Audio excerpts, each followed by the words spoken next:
Hello and welcome to Hawkeye Nation. This is Hawkcast, your Iowa football, basketball, and recruiting podcast brought to you by Go Iowa Awesome and Rivals.com. I'm your recruiting analyst and men's basketball beat writer. That's new.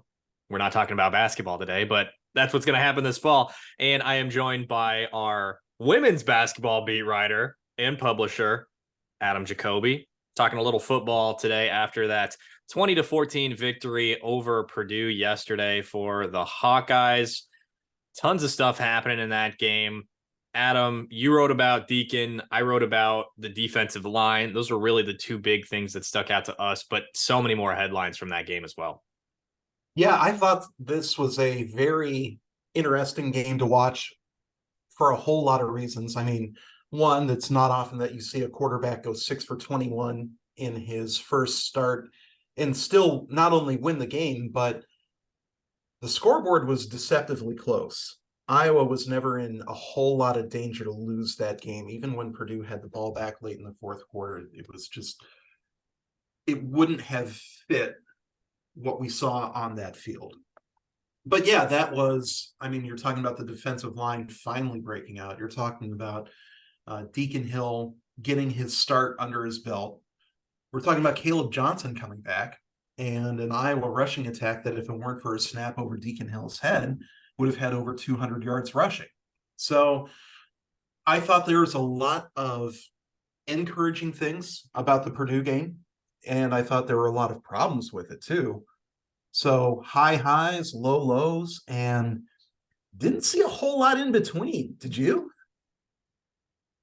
Oh, man. That is a really good question. I think there was, I think that's a pretty good way to put it. The only thing that comes to mind right off the top of my head that was kind of, well, it was a first down and it was a pass that was caught, but it was the pass to Caleb Johnson for the 13-yard gain on that rollout. I think it was a play action pass, and Caleb snuck out and caught it for a 13-yard gain. That was a positive. I would probably throw it more in the high highs than like a mid kind of thing. But there really wasn't a whole lot of things that a normal football game would entail. How's that? Right. Not a whole lot of drives, only going 30, 40 yards. It was a lot of boomer bust on both sides of the field. Right. Yeah, and definitely. For both teams. Yeah. So it's in my recap that I posted, I noted a few plays that were, fluke has a negative connotation, but they were unusual plays, and a whole lot of them went in Purdue's favor this week, to the point where it would not have been difficult. And Ferentz even said after the game that he thought Iowa left a lot of points on the board. He mentioned 10 points. I think that's conservative.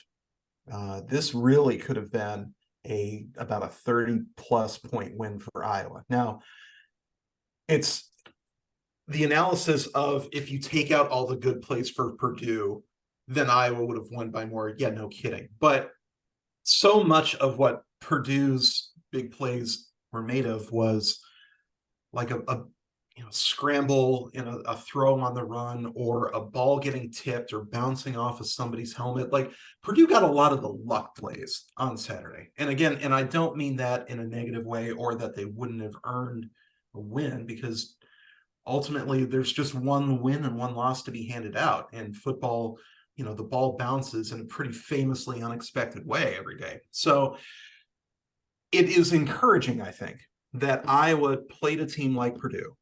Big Ten West opponent, has given Iowa a lot of fits in the past. Purdue got a lot of the luck plays, a lot of those swing plays, and Iowa still won the game. That's encouraging, because that is something that's a little bit more sustainable, a little less dependent on that luck than I think that we've seen from this team earlier this season. Do you agree? Oh, yeah. Yeah. The luck plays, and their starting quarterback went 6 of 21. And additionally had a QBR of 1, or a passer rating of 1 at one point in time. Literally 1. I think it was 0.9 at one point after an incompletion. Yeah, that was brutal. Brutal. And when you have a quarterback that only completes 6 passes, and so many of them, like there were drops, obviously. I know Eric All had one in his breadbasket, that one that bounced off Seth Anderson's face mask. That's a fluke play right there. That's a luck play for Purdue for sure.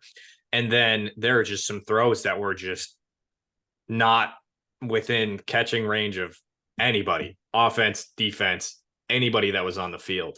And some of those moments, you're lucky they don't have their safety isn't, deep on the back end preventing the big plays, because that ends up in his hands, at least one of those plays where it's completely overthrown, completely out of range of the receiver. Yeah, it was concerning. And it's something that was awfully reminiscent of Ricky Vaughn in the movie Major League. Before he hits his classes. And so he's just spraying his fastball everywhere. And I'm not saying that Deacon Hill's eye vision is or isn't perfect. Presumably it's good. But it was that same sort of situation, like we're not entirely sure where this ball is going to go. And it's interesting that he mentioned after the game that there were nerves, jitters, etc., happening to him. And I say it's interesting because Eric All didn't see it, told us he didn't see it. So maybe that's just a little bit on the interior. Deacon didn't use it as an excuse. He said that he's got to own it, and he owns it. And I don't think we're going to see that happen again. At the same time, we were sort of told the same thing about Jermari Harris when he came back from his gambling suspension, and of course the year that he spent injured. And he hasn't given up as many big plays, but that level of play still needs to keep climbing up, especially with Deshaun Lee not available with injury. And we're going to find more out about that on Tuesday. But it's one thing to get the jitters out of the way, to knock the rust off, so to speak. But then you got to take that next step to, am I contributing? Am I competing? Am I winning my battles on a, every play basis? And Harris isn't quite there yet. And obviously Deacon Hill isn't quite there yet. And it's the coach's jobs to get them back to that point sooner rather than later. 2 things on Deacon there. If there is a game where those jitters are going to continue, it's going to be in Madison, Wisconsin. Oh, yeah. Not only is he a Badger transfer, but I mean, jump around. It's crazy in Camp Randall on game days. Having lived in Madison, Wisconsin previously, I was there during the pandemic, so maybe take it with a grain of salt, but you could tell, like, that is a Badger city through and through. It's a Badger state through and through, obviously. And throw in the fact that he was there previously. He felt like he was kind of, I don't know, I've heard this sporadically from other podcasts where he was initially brought in and felt like he didn't get the opportunity at Wisconsin. So, I mean, maybe to a degree, he felt like he was disrespected. I mean, he would never say that himself, right? That's not the type of person that Deacon is. But that's, from the periphery around him. So there's those 2 factors there. And third thing on that is when you have a young backup quarterback in the game, what you need to do is create easy completions for him. That 13-yard gain for Caleb Johnson was exactly what I wanted to see on the first drive. We saw it on the second drive, but the first drive, I can't remember exactly how it transpired, but I know that there were 2 passes. I'm pretty sure they went 3 and out. I could be wrong. They did. Yeah. Did they? Okay. Yep. I should have gone back and looked to be more precise, but I'm pretty sure there were 2 passes and both of them were 15, 20 plus yards. On the first drive, on your quarterback's first start of his college career, having not played a competitive snap. Well, I guess he did a week prior, right? The week prior, but hadn't started since 2020. What the hell was that? And now as to take it again with a grain of salt, like a caveat here for Brian, is that I don't know that Deacon knows how to throw a short pass without trying to throw it through his receiver. So it's just such a such a difficult circumstance to try to get Deacon comfortable. That's what it is. That's what you want to do on the first drive, on those first few drives, is get your quarterback comfortable and confident, and he knows where the ball's going, and it's scripted. And that's the thing about Brian too, is through those first few games, the first drive was awesome because it was scripted. And now when you really need to script it for your backup quarterback in his first start, that's what you do. What are we doing? What are they doing? Yeah, it's tough because you want to play to your quarterback's strengths. And a guy like Deacon Hill with that kind of a fastball, that kind of an arm, I think it was that first drive where he tried to go deep to, I think it was Deontay yeah. Vines. And standing on about his 25-yard line, Deontay's running that fly route deep to the left. Hill chucks it and throws it about 10 yards over Vines' head. And we did a little bit of quick paper math, and the ball went about 63, 64 yards in the air, which one is 10 yards lower than Deacon's self-reported pass. Yes, yeah, it's PR.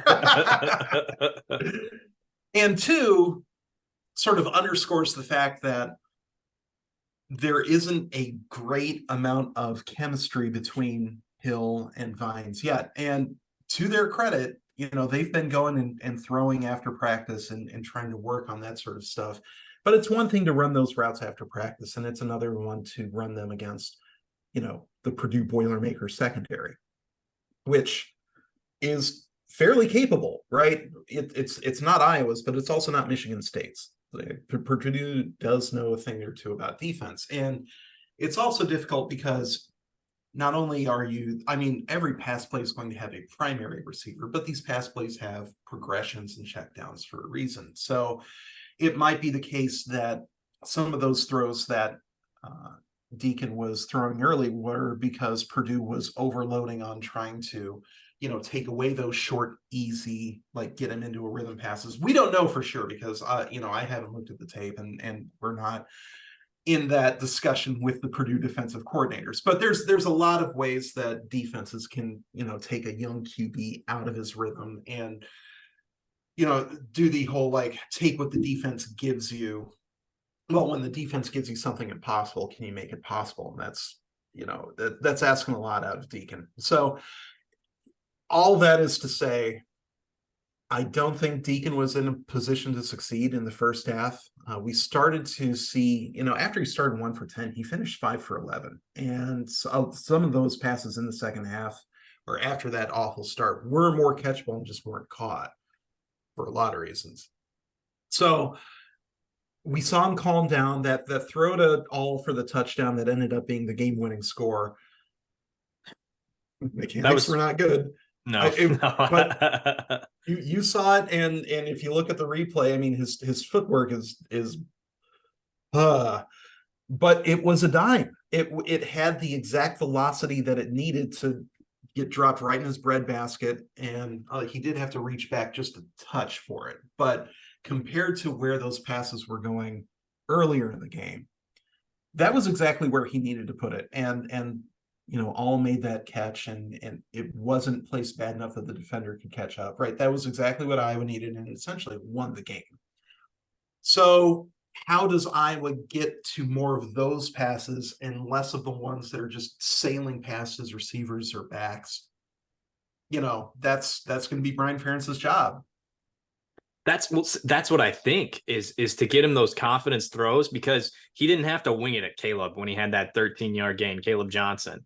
Yeah. That's what to get that feel early in the game, and when there are defenders out there, and he's on a rollout. It was naked, and that throw to Eric All that was the touchdown was virtually the only throw with some touch on it that I saw yesterday. Yeah.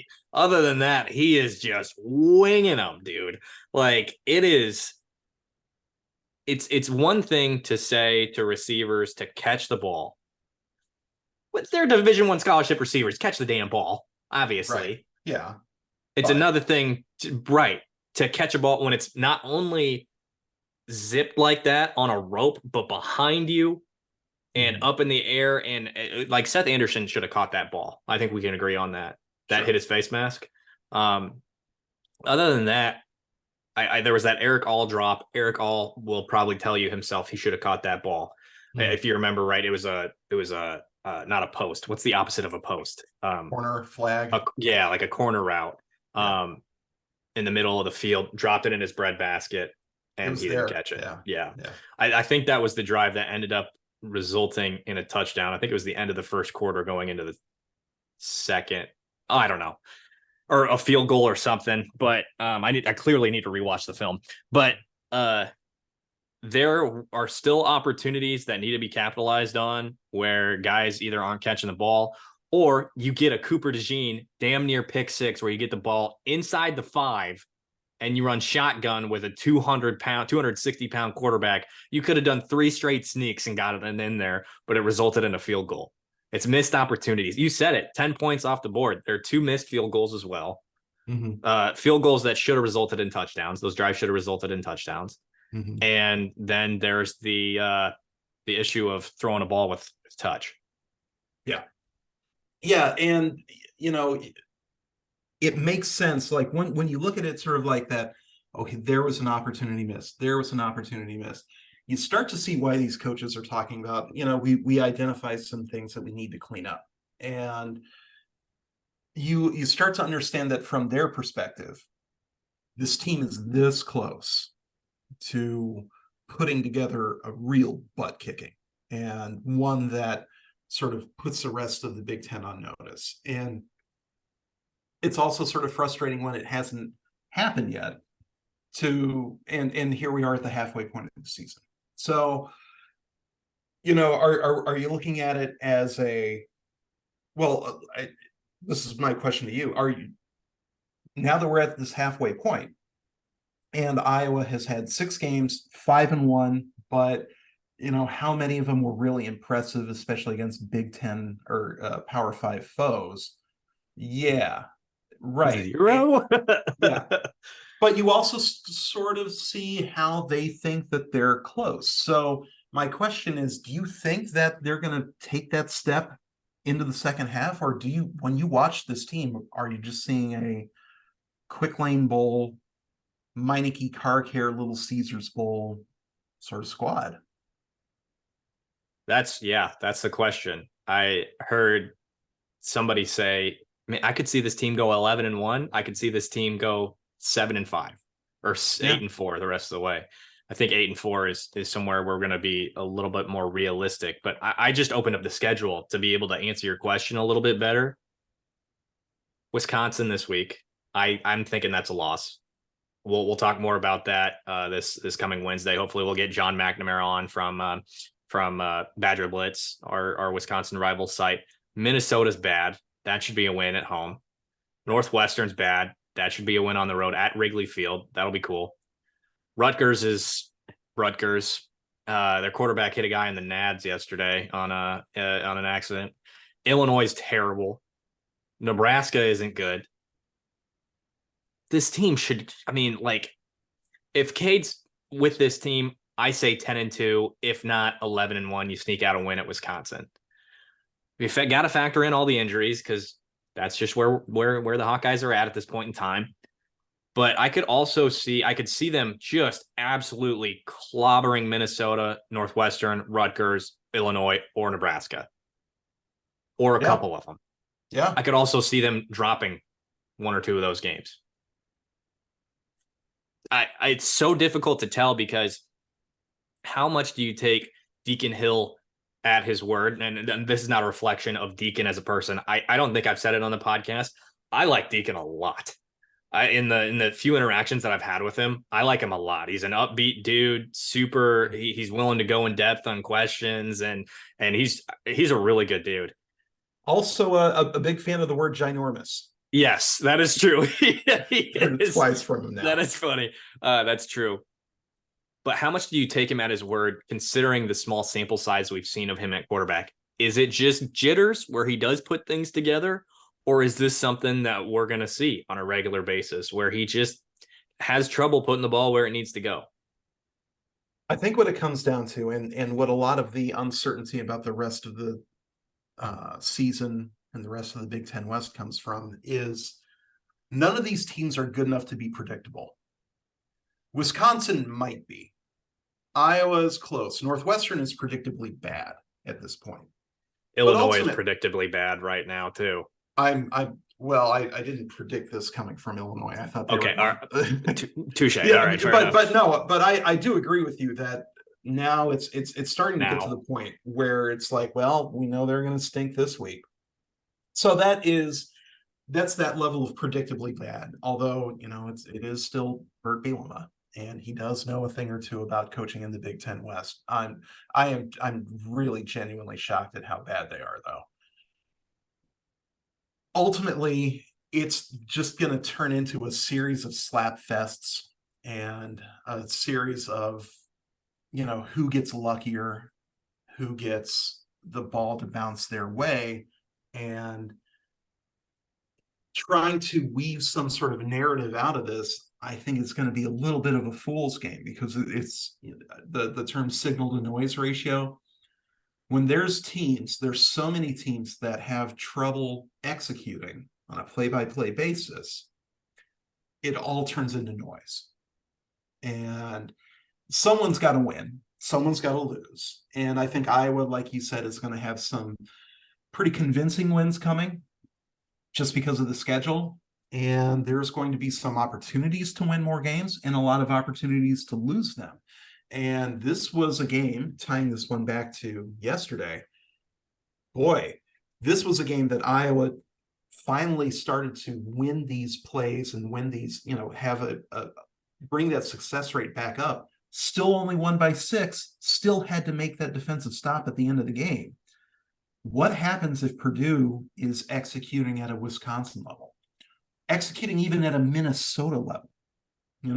That would have been a situation where Iowa maybe gets a loss on a game that they had controlled for the most part. And some of it's a little bit of a credit to Kirk Ferentz, because we're now at the point where since 2015, he's now 66-2, when Iowa even has an 8-point lead. Like, we're not talking about a 20-point lead. This is just go up by 2 scores, or, like a touchdown and a 2-pointer, which I consider 2 scores. Nobody else does. But you go up that big and you just squeeze them out like a python, and fans, understandably, don't find it the most exciting brand of football, but it just keeps working until it doesn't. And they're 1 win away from bowl eligibility. Again, they are still controlling their own destiny in the Big Ten West again. And when you're coaching at a school like Iowa, you sort of have to find your own way to win and just keep doing it until everybody else can stop you. But it is sort of dependent also on not playing teams that have that super high level of talent. And the nice thing for Iowa is nobody in the Big Ten West has that. And we'll find out how it works next year. Yeah. Staying on the topic of the Purdue game and going into this coming week, though, there are a couple more things I want to hit on regarding the Iowa offense. First one is what you noticed when we were in the press box yesterday, is the Mason Richmond eligible screen pass. Not only was it batted down, not only was it run when they were on their own 5, I think, something like that was a 2nd and goal, I think. Yeah, they were on the Purdue 5, not their own. Yeah, sorry. Yeah, that's what I meant. Sorry. Yeah. Purdue 5, and ran their left tackle, who was questionable going into the game, has knee braces on. We're not sure if he can catch the ball. And throw in everything the Iowa offense has done, the lack of, I don't know if lack of, but the scheme being so ineffective. And then you dive so deep down into your offensive playbook that you're running a screen pass for your left tackle I think there's been one wide receiver screen all year that I can recall off the top of my head to Deontay Vines. Wasn't even intended for Caleb Brown. But you run a screen pass for your left tackle. When the run game is working pretty damn well, and you got a 260-pound quarterback under center. I can't help but laugh. What? You got to give Brian Ferentz this. Nobody saw it coming. And for a reason, right? Like it's sort of like wanting credit for driving your car off an overpass. I mean, like, well, nobody saw it coming. Yeah, that's why, right? I'm sure it's a play that they had practiced at some point, right? But also, he was not only questionable. Kirk Ferentz didn't think Mason Richmond was going to play 24 hours before that game. And it really came down to, is he able to warm up, and him really wanting to, as I think we heard, play for his quarterback in his first start as a Hawkeye. And that is admirable, to say the least. How much time did we spend? Probably 15 minutes trying to figure out who was going to go if Richmond couldn't. And luckily, we didn't have to find that out. Luckily for Iowa, we didn't have to find that out. But also, maybe don't run a play where that guy has to run the ball into the end zone. It's asking too much of a guy who has really got a lot on his plate with a what we're told is a painful leg injury. So there's breaking tendency, and then there's that. Yeah. It was a stunt. And if it worked, it would have been, I mean, everybody would have noticed. But it's another one of those things where there's a reason why people don't do this. And it didn't make sense at the time, didn't really make sense but also, I haven't looked at the game either. It could be the case that it was wide open in front of Mason if the ball just gets over that massive humanity, because there was a lot of people in between Hill and Richmond. Right. A lot of people.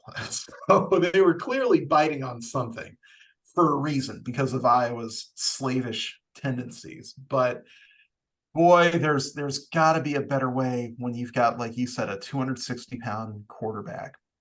You've got a run game that's been averaging about 7-8 yards a pop at that point. I think it was 10 at that point. 10 yards a carry. Right. Yeah. And some of that is Caleb, going for 67. But even if you take that out, which again, yes, if you take out the big plays, the numbers go down. Yes.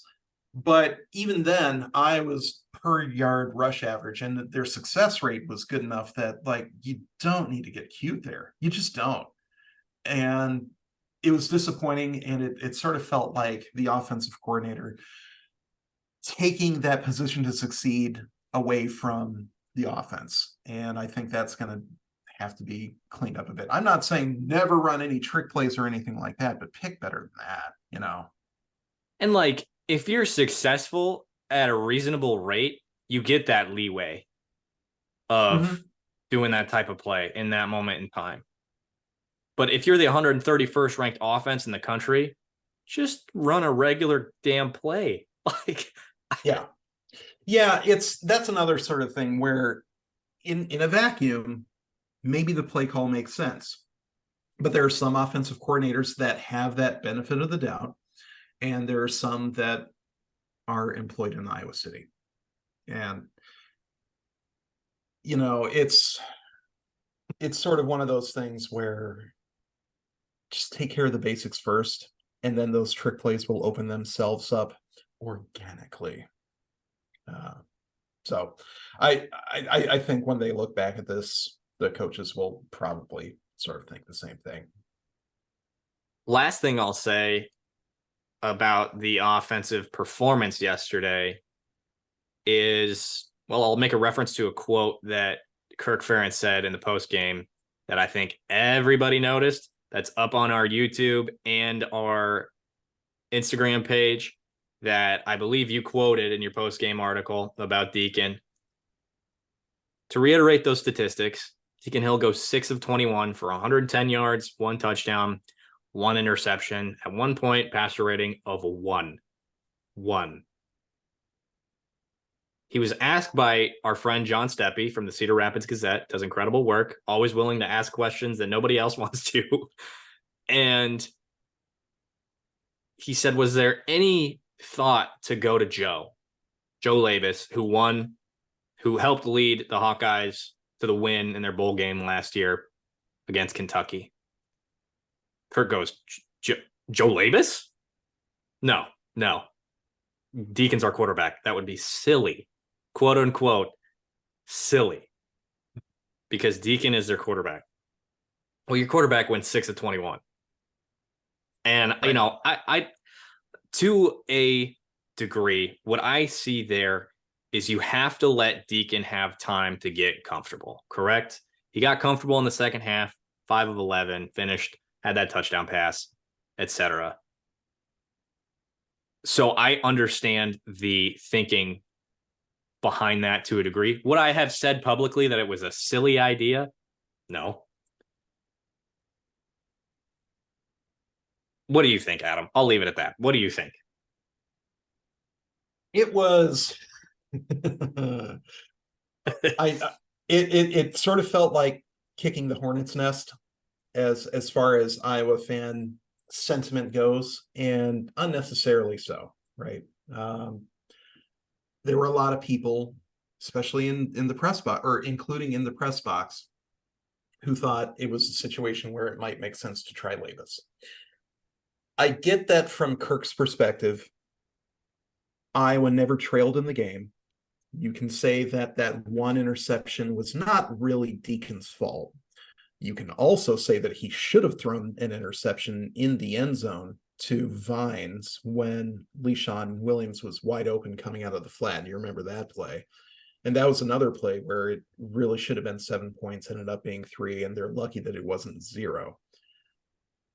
But the dismissive nature, the incredulity of Ferentz at that question being asked when, like you said, quarterback started 1 for 10, did, get it back up to a D1 level of production, we'll put it that way, by the end of it.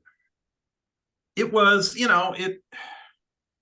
it demonstrated a basic level of competence at quarterback. Like not being good, but knowing what you're doing. And also the receivers started to do a few more favors in the second half too. But receiver Eric All. Yes, sorry. Yes. Yeah, you're good. The one receiver started to do him a few more favors. And, Eric, like you've mentioned earlier today, did have a couple plays that he probably wants back too. So I get that on somebody's first college start, first year in the program, that yanking him after 2 quarters and putting in his backup, the guy that he had, practiced ahead of the entire season, probably feels a little bit too knee-jerk to Ferentz.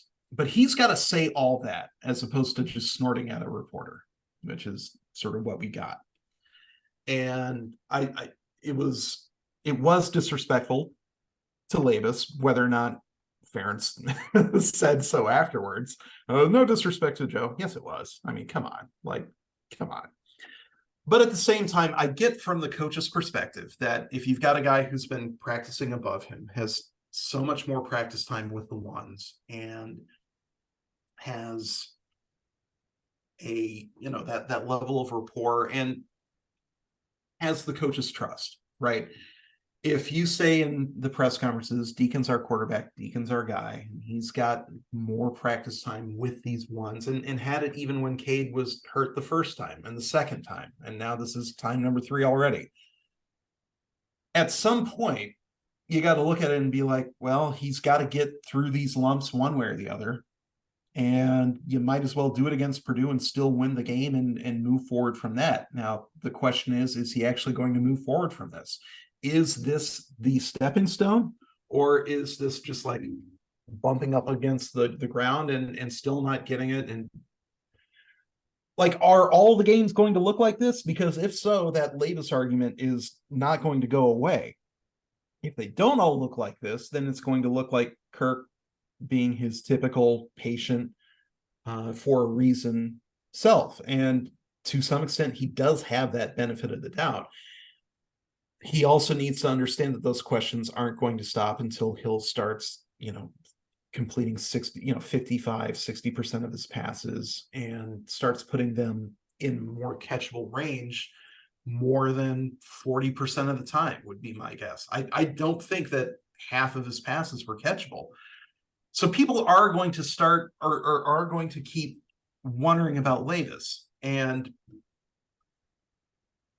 I think the frustration is Levis is for the most part, an unknown quantity to fans. And so all they see is Hill struggling.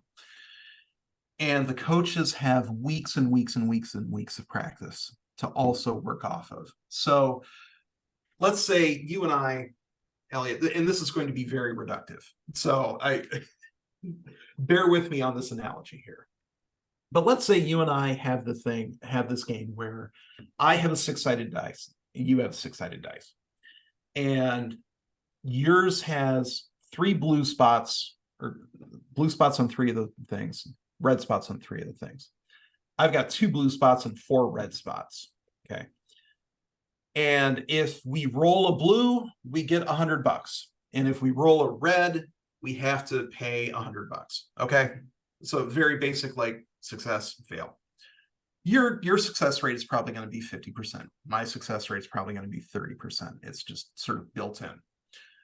But if you roll your dice or your die 5 times and they keep coming up red, someone's probably going to say, use Adams. See what happens when you roll Adams. And you're going to be like, no.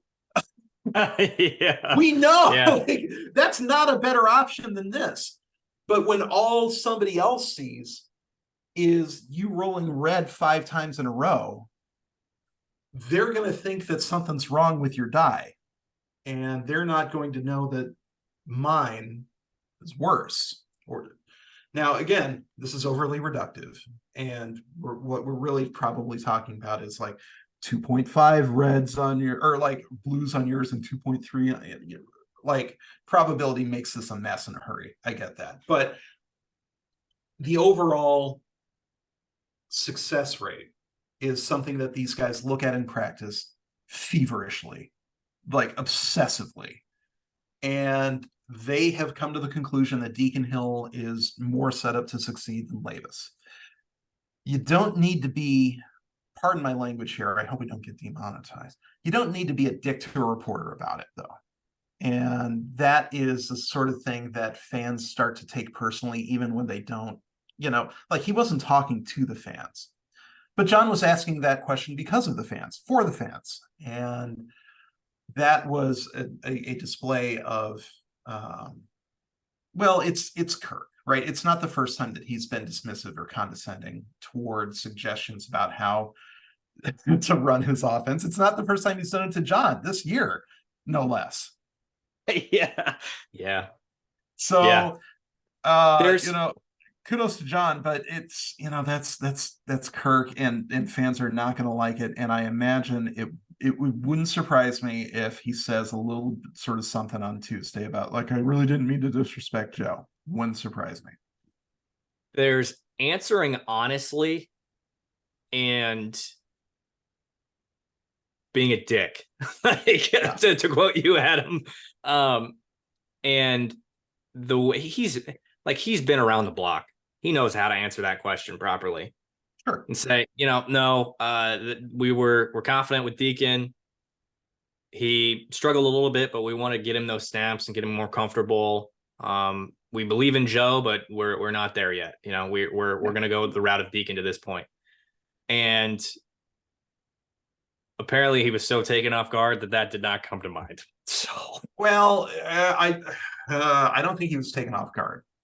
He sounded like it. Well, didn't he? He sounded dismissive, like he was trying to discourage people from asking questions like that. Would be my read of it. Okay. Because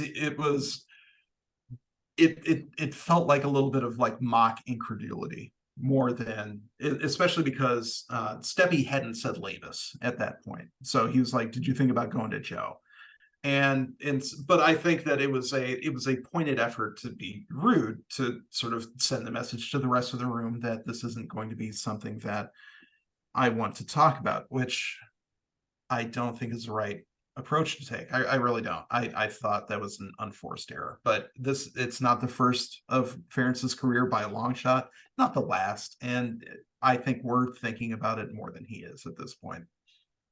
Yes. And you can read the entire article from Adam on Deacon Hill's play with that quote on Joe Labus on iowa.rivals.com. And that is going to wrap it up for us here on this episode of Hawkeyes. We appreciate you tuning in to this episode, and you can always check out our work on iowa.rivals.com. Become a premium subscriber today to get all the inside information, especially on recruiting basketball and football wise, and as well as the team for basketball and football. Don't forget to subscribe, leave that rate and review on Apple Podcasts, Spotify, and of course, you can subscribe and leave that thumbs up, drop a comment on your thoughts on that Purdue game and going into this week against Wisconsin on our YouTube channel. We appreciate that. It makes us very happy. So for now, we will see you next time.